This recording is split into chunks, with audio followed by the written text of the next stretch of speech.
کے علم سے. صلوات علی محمد وعلی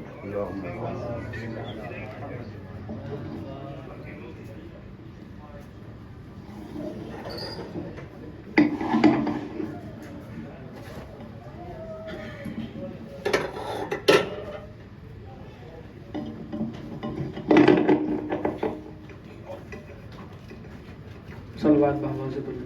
اللهم صل على محمد وآل محمد وعجل فرجهم. بولے عباس علمدار میرے ہاتھ نہیں. بولے عباس علمدار میرے ہاتھ نہیں. کیسے اس حال میں اب زور ستم کو دیکھوں. مشق تیروں سے بچاؤ کے علم کو دیکھوں. چل گئی شانوں پہ تلوار.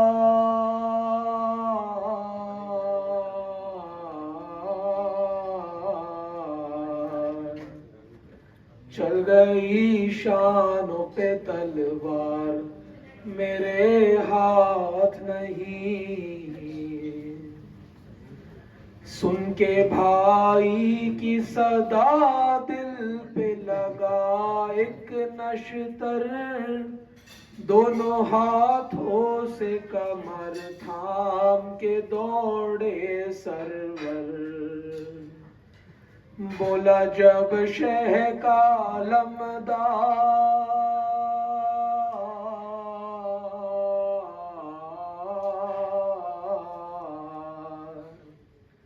بولا جب شہ کا علمدار میرے ہاتھ نہیں. گرتے پڑتے ہوئے جب لاش پہ پہنچے سرور. دیکھا عباس کا سر زخمی بدن خونم تر.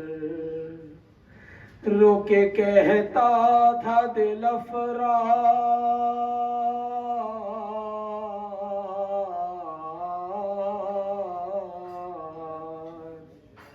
رو کے کہتا تھا دل افرار میرے ہاتھ نہیں. سر ہے زخمی میرا میں کیسے سنبھالوں مولا. آنکھ میں تیر ہے کس طرح نکالوں مولا. کرنا ہے آخری دیدار.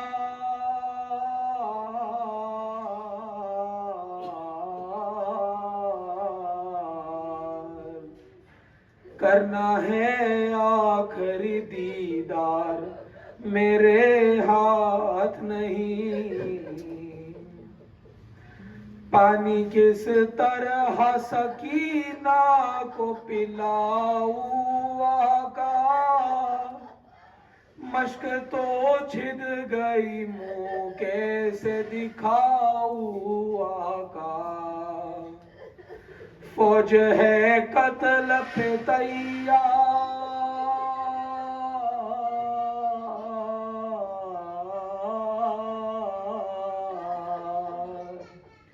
فوج ہے قتل پہ تیار میرے ہاتھ نہیں. یاد میں میری سکینہ وہاں روتی ہوگی. اپنا منہ اشک سے رو رو کے وہ دھوتی ہوگی. آہ اب کیسے کروں پیار.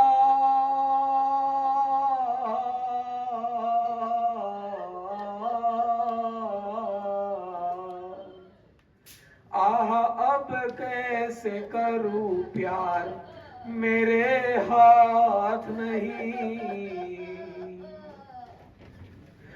بولے عباس علمدار میرے ہاتھ نہیں. صلوات اللهم صل على محمد وآل محمد وعجل فرجهم.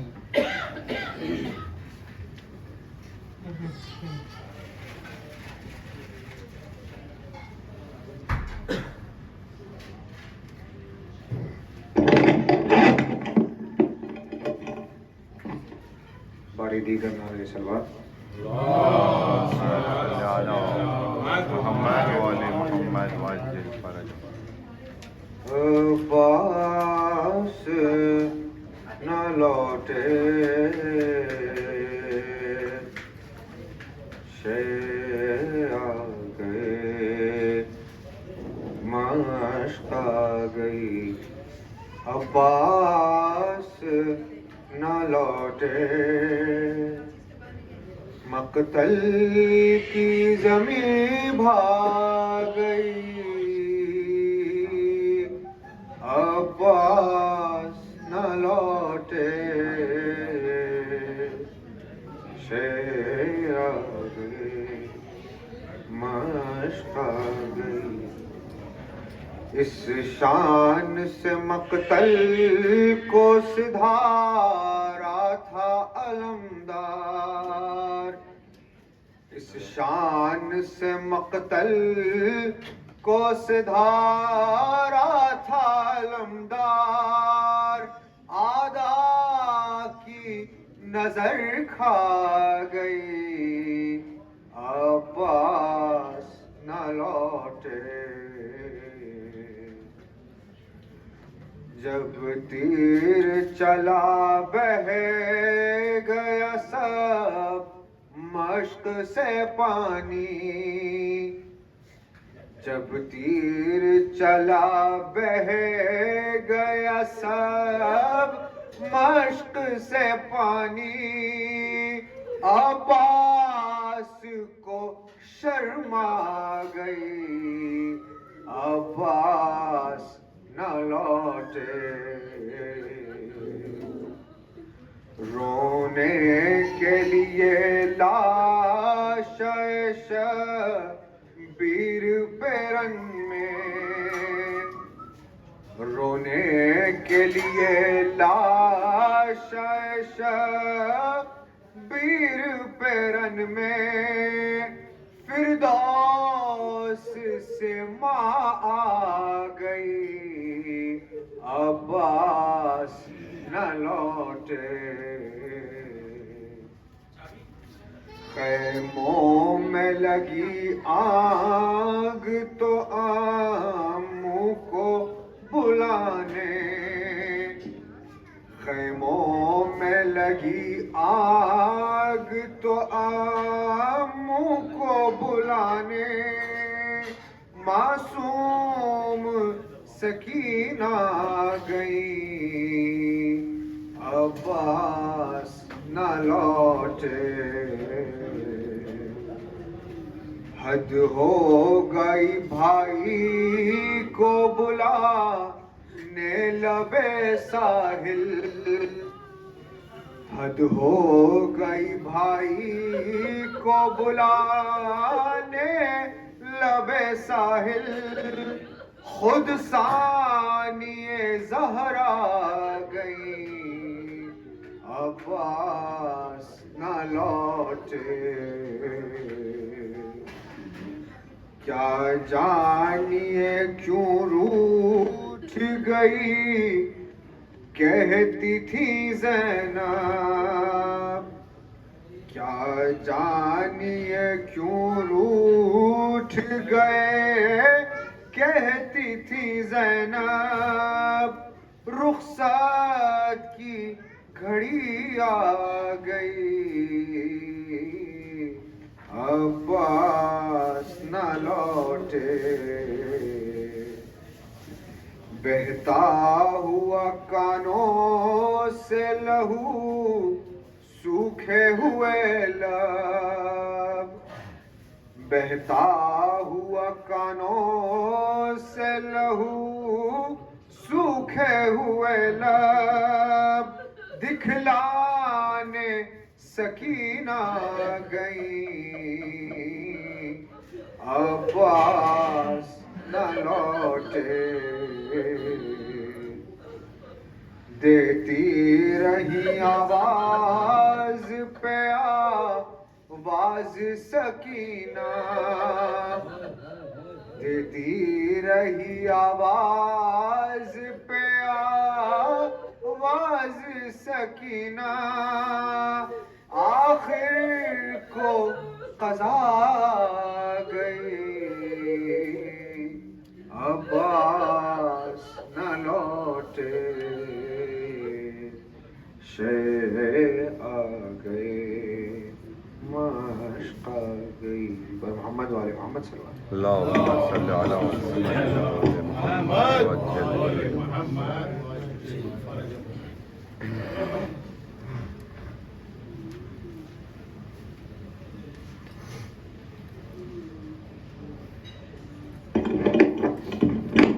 البات پر محمد والے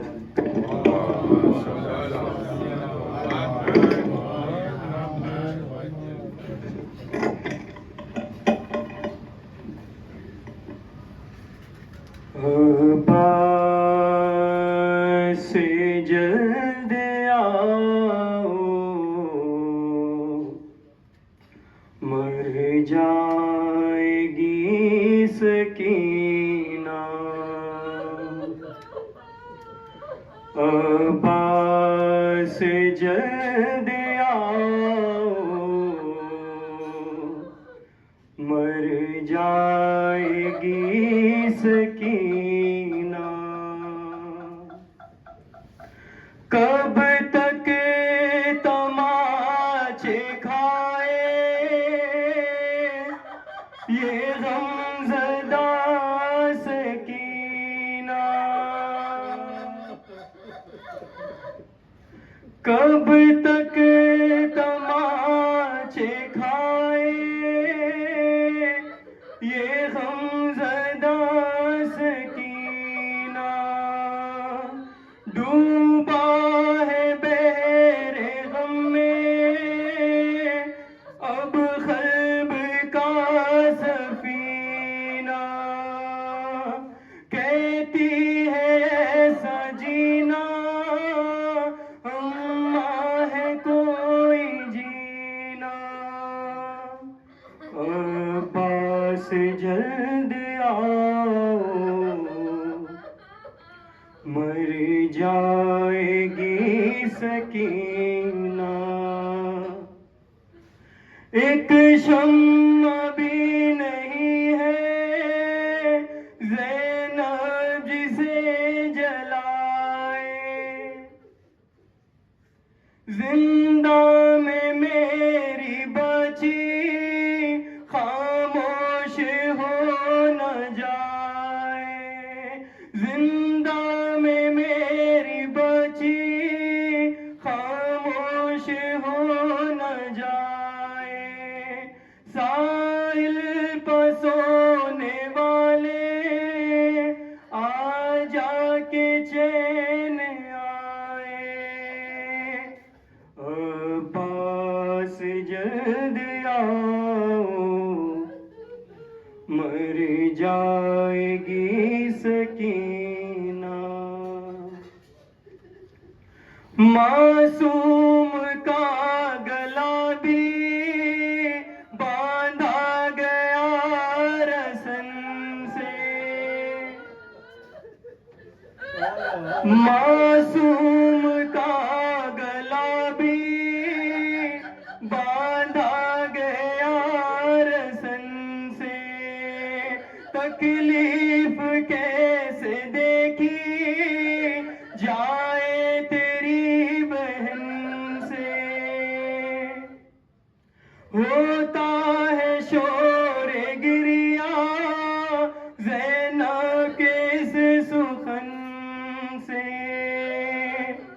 عباس جلد آؤ، مر جائے گی سکینہ،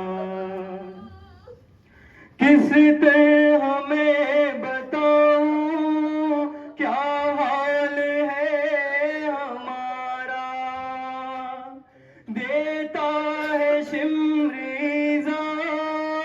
روتی ہے سب بے سہارا، معصوم کے لبوں پہ بس نام ہے تمہارا، پاس جلدی آؤ مر جائے گی سکینہ۔ صلوات بر محمد وآل محمد۔ اللهم صل على محمد وآل محمد وعجل فرجهم۔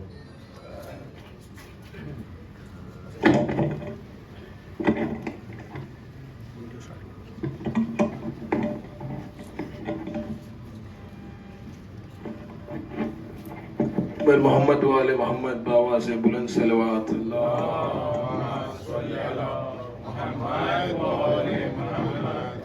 جی ہاں عزاداروں، 8ویں محرم کی شب آ گئی۔ آج کربلا کے اس علمدار کا ذکر ہوتا ہے کہ جو زینب کی چادر کا محافظ تھا، سکینہ کی آس تھا اور حسین کی ڈھارس تھا۔ آئیے ایک ایسا منظر آپ کے سامنے بیان کیا جائے کہ جب میرا مولا سجاد 11 محرم کو اہل حرم کو چھوڑ کر کربلا واپس لوٹتا ہے، کس طرح اپنے چچا کی لاش کے ٹکڑوں کو چنتا ہے اور کیا بیان کرتا ہے، سنیے عزاداروں۔ ایسی حالت میں تھا لاش عباس کا،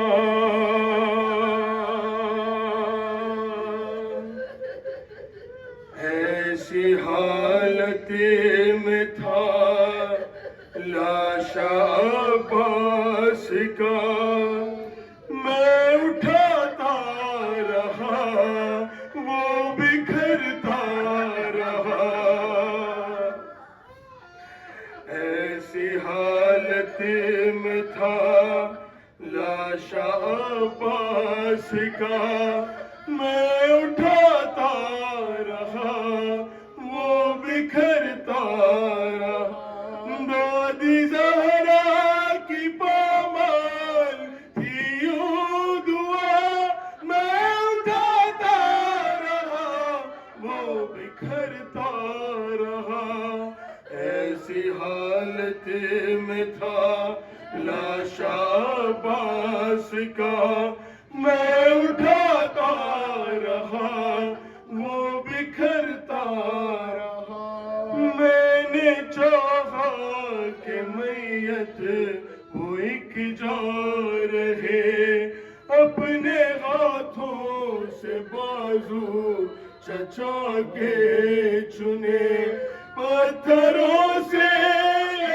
انہوں نے مارا انہیں، ٹکڑے ٹکڑے مجھے بازو ان کے ملے، کوئی بازو بھی ان کا سلامت نہ تھا، میں اٹھاتا رہا وہ بکھرتا رہا، ایسی حالت میں تھا لاش عباس کا، میں اٹھاتا رہا وہ بکھرتا رہا، ارے 400 لاش یوں کہ مجھ کو ملی، جیسے میت قاسم کی بکھری ہوئی، بابا جانے ابا میں اسے چن لیا، یہ بھی ممکن نہ تھا، ہائے غربت میری، ایک قیدی تو میں کیسے لاتا، میں اٹھاتا رہا وہ بکھرتا رہا، ایسی حالت میں تھا لاش عباس کا، میں اٹھاتا رہا وہ بکھرتا رہا. ارے اپنی حالت کروں کس طرح سے بیان, ایک منظر پہ میری بڑھی ہچکیاں, پہلوؤں پر نیزوں کے کچھ وار تھے, یاد دادی کی آنے لگی پسلیاں. یوں شکستہ تلاشا سنبھلتا نہ تھا, میں اٹھاتا رہا وہ بکھرتا رہا. ایسی حالت میں تھا لاشا عباس کا, میں اٹھاتا رہا وہ بکھرتا رہا. اور خاص توجہ اس بند پر فرمائیے گا کس طرح سے میرے مولا عباس کے لاشے کے بارے میں میرے مولا سجاد بیان کر رہا ہے. دائیں جانب سے میت اٹھائی گئے, ارے دائیں جانب سے میت اٹھائی گئے, بائیں جانب کیا ہڈیوں نے سفر. ارے لاش پامال لشکر نے اس طرح کی, شیر کی ٹکڑے ٹکڑے ہوئی تھی کمر. میرے کاندھوں پہ لاشا ٹھہر نہ سکا, میں اٹھاتا رہا وہ بکھرتا رہا. ایسی حالت میں تھا لاشا عباس کا, میں اٹھاتا رہا وہ بکھرتا رہا. رن میں لڑتے ہوئے زین سے جب گرا, سر جدا تن جدا دونوں بازو جدا. میرا 32 برسوں کا کڑیل چچا, 6 مہینے کے اصغر کے جتنا بچا, اس کو گھوڑوں نے پامال ایسے کیا, میں اٹھاتا رہا وہ بکھرتا رہا. ایسی حالت میں تھا لاشا عباس کا, میں اٹھاتا رہا وہ بکھرتا رہا. تیر سے جس گھڑی رن میں پانی بہا. عزاداروں قیامت کا ایک مصرع آپ کے سامنے پیش کر رہے ہیں, سنیے عزاداروں. ارے تیر سے جس گھڑی رن میں پانی بہا, ایسا لگتا تھا غازی کو آئی قضا. مثل غازی تھا مشکیزہ عباس کا, نہ وہ خیمے گیا نہ یہ خیمے گیا. باوفا کا تھا مشکیزہ بھی باوفا, میں اٹھاتا رہا وہ بکھرتا رہا. ایسی حالت میں تھا لاشا عباس کا, میں اٹھاتا رہا وہ بکھرتا رہا. ارے قافلہ لوٹ کے جب مدینے گیا, آ کے اکبر یہ ام البنی نے کہا, میرا عباس مقتل میں کیسے لڑا, بیٹا سجاد کیا حال لاشے کا تھا.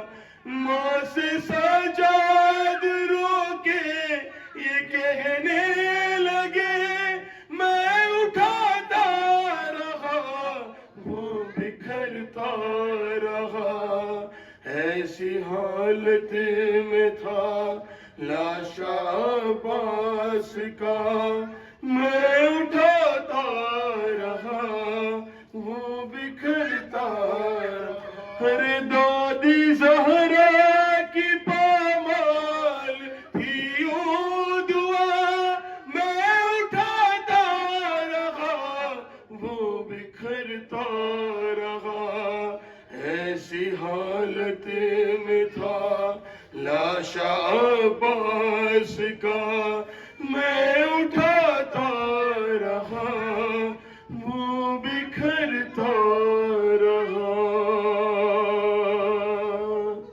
محمد و آل محمد بآواز بلند صلوات۔ اللهم صل على محمد وعلى محمد وعجل فرجهم صلوات على محمد وآل محمد اللهم صل على محمد وعلى محمد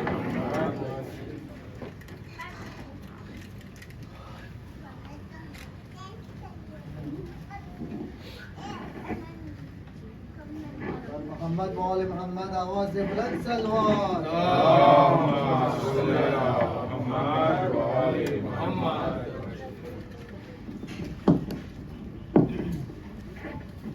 تاجر نور صاحب زمان کے لیے پروردگار کا بلند تر سلام۔ اللهم صل على محمد وآل محمد۔ فاتحہ۔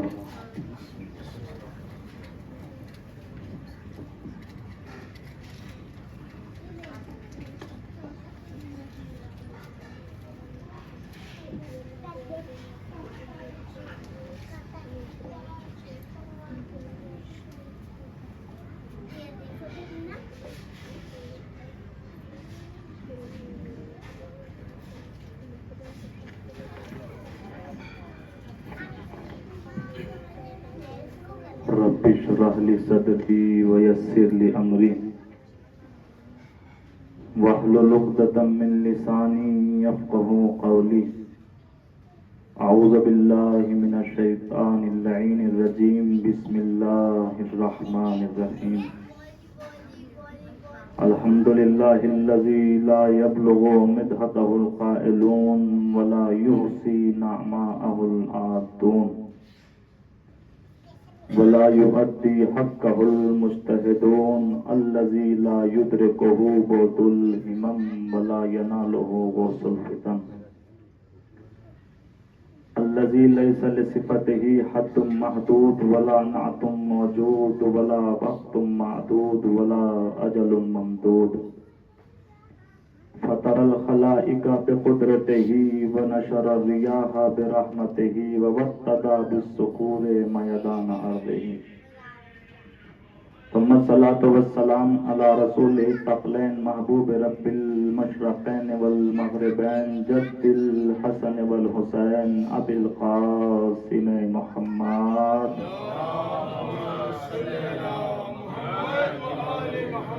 وعلى آل بيته الطيبين الطاهرين المعصومين المظلومين ولعنة الله على أعدائهم أجمعين أما بعد فقد قال الله تعالى في القرآن الكريم بسم الله الرحمن الرحيم إنما أنت منذر ولكل قوم هاد صلوات الشاہ فرمائے مطالعہ۔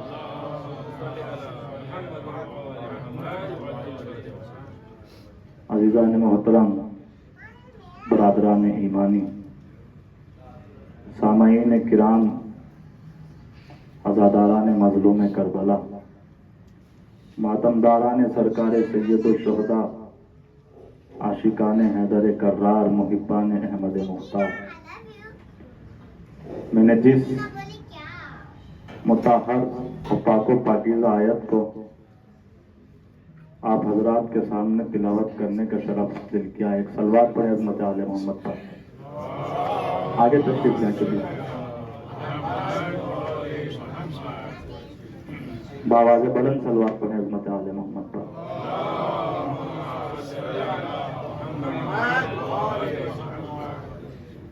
ایک مل جل کر باواز بلند صلوات پڑھیں عظمت آل محمد پر۔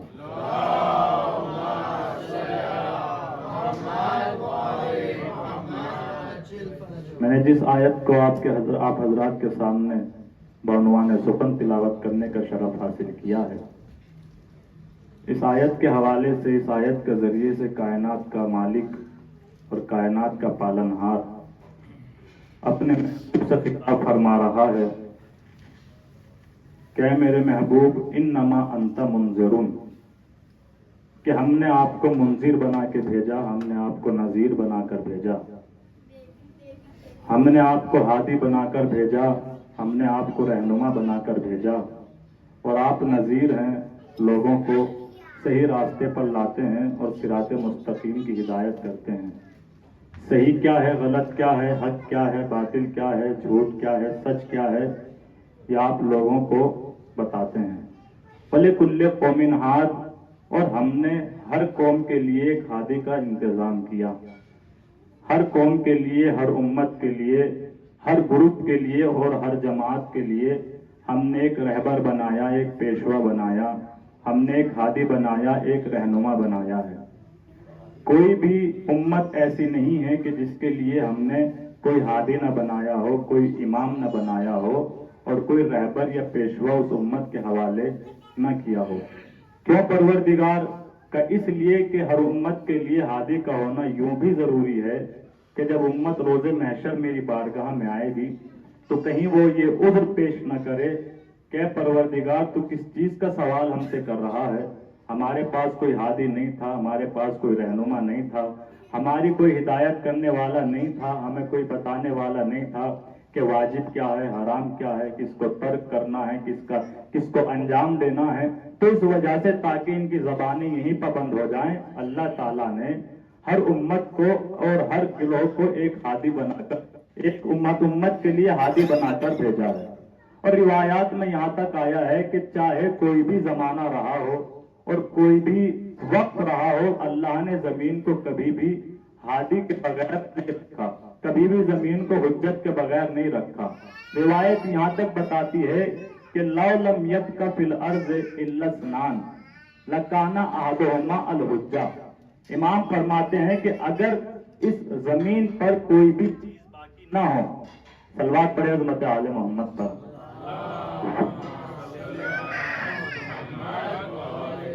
امام فرماتے ہیں کہ لَوْ لَمْ يَبْقَ فِي الْأَرْضِ إِلَّا اثْنَانِ لَكَانَ أَحَدُهُمَا الْحُجَّةُ۔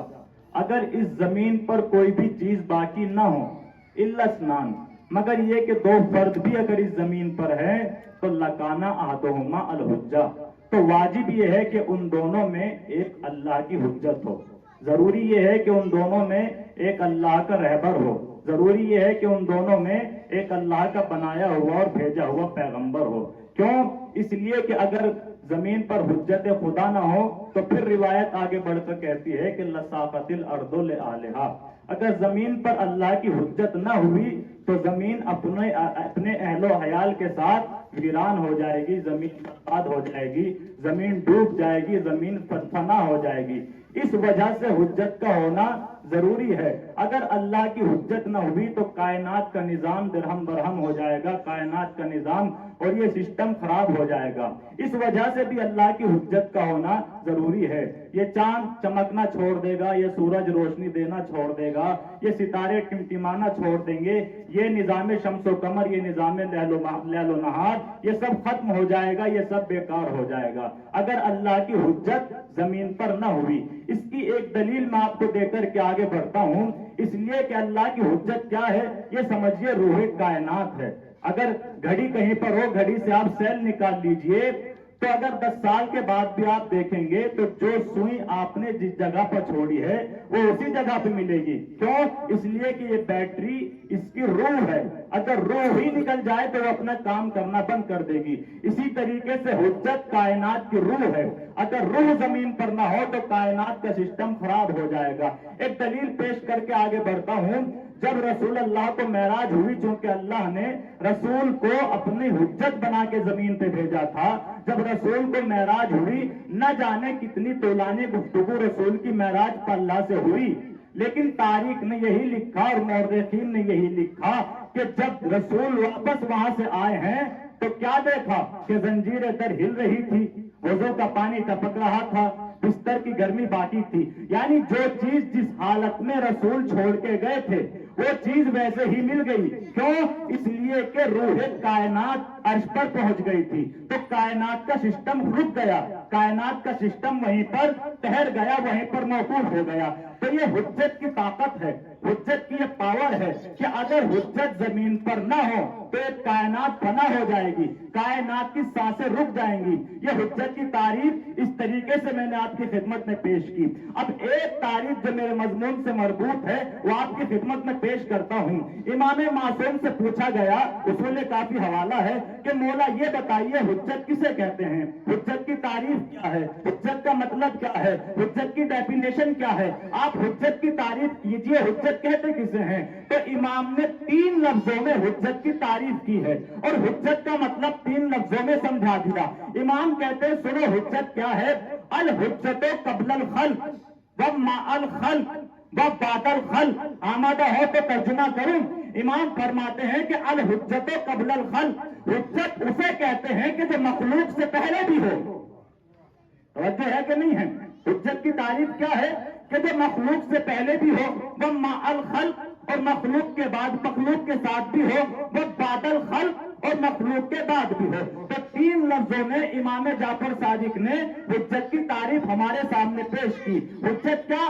الحجت قبل الخلق, کہ جو مخلوق سے پہلے ہو. اب پوری کائنات میں خدا کو چھوڑ کر جو کچھ بھی ہے وہ اللہ کی مخلوق ہے. توجہ چاہتا ہوں, پوری کائنات کا آپ مشاہدہ کر لیں, ملاحظہ کر لیں, پوری کائنات میں خدا کو چھوڑ کر جو کچھ بھی ہے وہ مخلوق ہے. اور حجت کی تعریف کیا ہے؟ جو مخلوق سے پہلے ہو. یہ شمس و قمر کیا ہے؟ اللہ کی مخلوق ہے. یہ بحر و بر کیا ہے؟ یہ اللہ کی مخلوق ہے. یہ ستارے کیا ہیں؟ یہ اللہ کی مخلوق ہے. یہ شمس و قمر کیا ہے؟ یہ اللہ کی مخلوق ہے. یہ ہوائیں کیا ہیں؟ یہ سب مخلوق ہے نا. یہ فضائیں کیا ہیں؟ یہ ستارے کیا ہیں؟ یہ سیارے کیا ہیں؟ یہ منارے کیا ہیں؟ یہ خلائیں کیا ہیں؟ یہ گھٹائیں کیا ہیں؟ یہ ساری چیزیں اللہ کی مخلوق ہے. قلم کیا ہے؟ اللہ کی مخلوق ہے. کرتاس کیا ہے؟ اللہ کی مخلوق ہے. جنت کیا ہے؟ اللہ کی مخلوق ہے. جہنم کیا ہے؟ اللہ کی مخلوق ہے. کوثر کیا ہے؟ اللہ کی مخلوق ہے. سلسبیل کیا ہے؟ اللہ کی مخلوق ہے. گھوڑے کیا ہے؟ اللہ کی مخلوق ہے.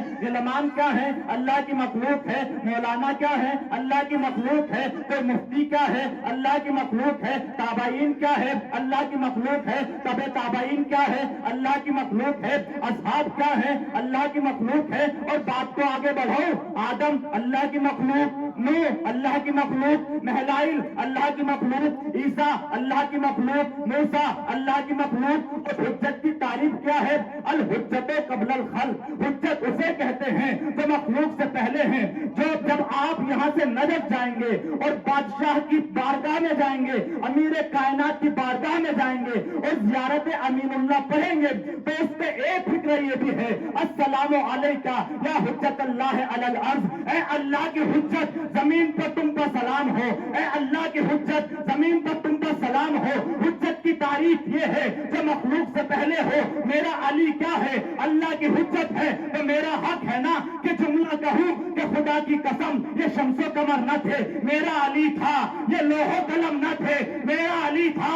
بحر و بر کا وجود نہ تھا مگر میرا علی تھا.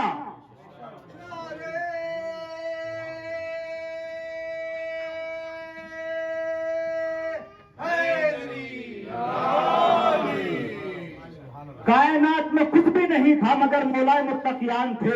یہ شمس و قمر کا وجود نہ تھا مگر علی تھا. یہ لوح و قلم کچھ نہ تھا مگر میرے مولا کا وجود تھا. لفظوں کو بدلوں, آدم نہیں تھے مگر علم دینے والا تھا. نوح نہیں تھے مگر تقوی دینے والا تھا. ابراہیم نہیں تھے مگر خلت بچانے والا تھا.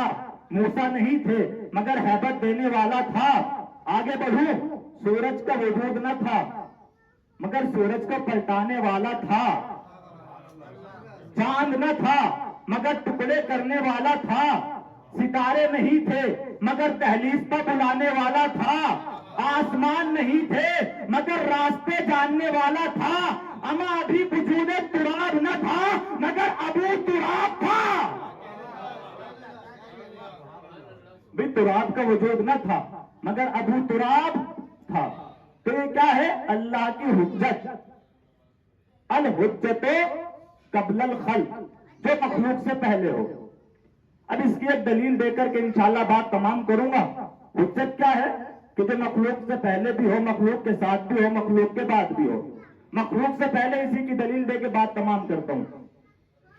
رسول اکرم مسجد میں بیٹھے ہوئے ہیں اور اصحاب کا مجمع ہے، اور رسول کے پہلو میں جناب جبرائیل امین تشریف فرما ہے. رسول کی بارگاہ میں جناب جبریل بیٹھے ہوئے ہیں. مسجد کے دروازے سے کبھی کوئی صحابی آتا ہے، کبھی کوئی صحابی داخل ہوتا ہے، مگر جبریل مطمئن رسول اللہ کے پاس بیٹھے ہوئے ہیں. لیکن کچھ دیر گزرنے کے بعد مسجد کے دروازے سے امیر المومنین علی ابن ابی طالب تشریف لائے. اللہ اکبر. سنیے گا، حجت مخلوق سے پہلے میرا علی کون؟ امیر کائنات تشریف لائے. اب جیسے ہی امیر کائنات کو جبریل امین نے دیکھا تو فوراً احترام میں کھڑے ہو گئے. ایک جملہ کہوں، علی کہتے ہی اسے ہیں کہ جس کے احترام میں سید الملائکہ کھڑا ہو جائے. تو کھڑے ہوئے. رسول اللہ نے پوچھا کہ یا اے جبریل امین، یہ تو جوان مسجد میں ابھی ابھی آیا ہے، کیا اسی جوان کے احترام میں کھڑے ہوئے ہو؟ کہاں یا رسول اللہ، کہ جوان تو مسجد میں بہت سے آئے ہیں، 42 برس کے، 40 برس کے، 38 برس کے بہت سے لوگ آئے ہیں، کہ کسی اور کا احترام کیوں نہیں، اسی جوان کا احترام کیوں؟ تو جبریل امین کہتے ہیں کہ یا رسول اللہ، اصل میں یہ آنے والا جوان کوئی اور نہیں ہے، بلکہ یہ آنے والا میرا استاد ہے. توجہ چاہتا ہوں، کون ہے آنے والا؟ میرا استاد ہے. اب جیسے سنا استاد ہے تو چونکہ صحابیوں کا مجمع تھا، رسول اللہ بزد ہوئے. اے جبریل، اگر یہ آنے والا استاد ہے تو ذرا بتاؤ تو صحیح، اس نے تمہیں پڑھایا کیا ہے؟ توجہ ہے کہ نہیں ہے؟ رسول اللہ نے اصرار کیا، اے جبریل ذرا جلدی بتاؤ اس نے تمہیں پڑھایا کیا ہے، ذرا جلدی بتاؤ تاکہ صحابہ کو پتہ لگے کہ اس جوان نے تمہیں پڑھایا کیا ہے. تو بھیا رسول کا یہ اصرار کرنا اس بات کی طرف اشارہ کرتا ہے کہ رسول اکرم کو بھی اچھا لگتا ہے کہ علی کے فضائل بے شمار پڑھے جائیں. علی کے فضائل جتنے پڑھے جائیں کم ہیں. تو بتا اس نے تمہیں کیا پڑھایا ہے؟